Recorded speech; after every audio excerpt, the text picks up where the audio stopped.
हिंदवी स्वराज्याचे सरसंस्थापक छत्रपती शिवरायांना मानाचा मुजरा करतो।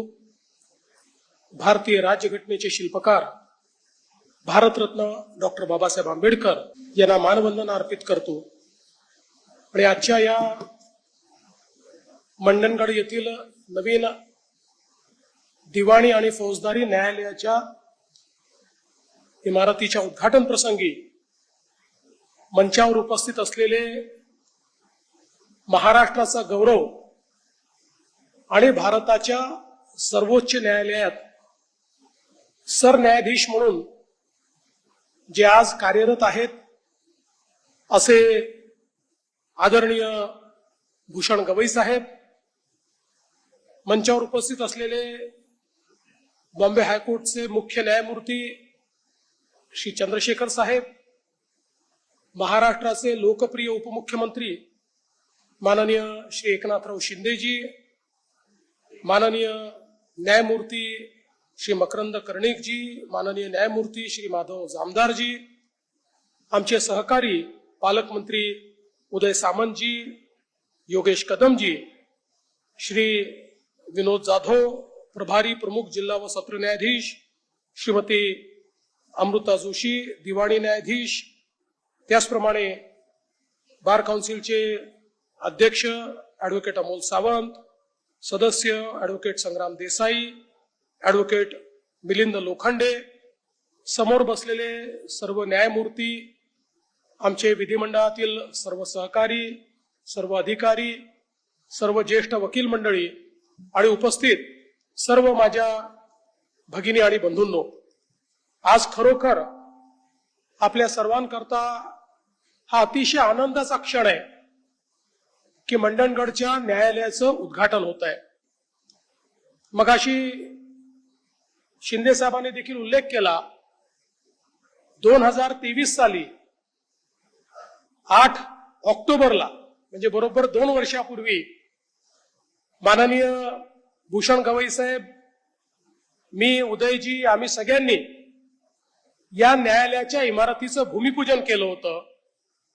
आणि केवळ 2च वर्षामध्ये अतिशय सुंदर अशा प्रकारची इमारत आपल्या पीडब्ल्यूडी विभागाने या ठिकाणी तयार केली आणि आज त्याचं उद्घाटन होत आहे।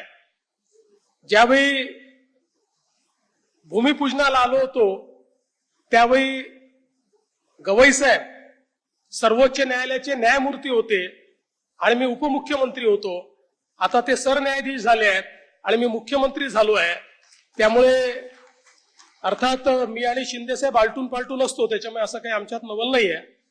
पण मला एक गोष्ट या निमित्ताने सांगायची आहे की बरेचदा उल्लेख होत असताना गवई साहेबांमुळे कोल्हापूरचं खंडपीठ झालं, इथलं न्यायालय झालं किंवा अनेक न्यायालय झाली असं आपण सांगत असतो। पण खरं तर हा संपूर्ण न्यायालयीन इन्फ्रास्ट्रक्चरचा जो प्रवास आहे हा या ठिकाणी गवई साहेबांच्या नेतृत्वात आणि त्यांच्या सल्ल्याने 2014 पासून सुरू झालाय।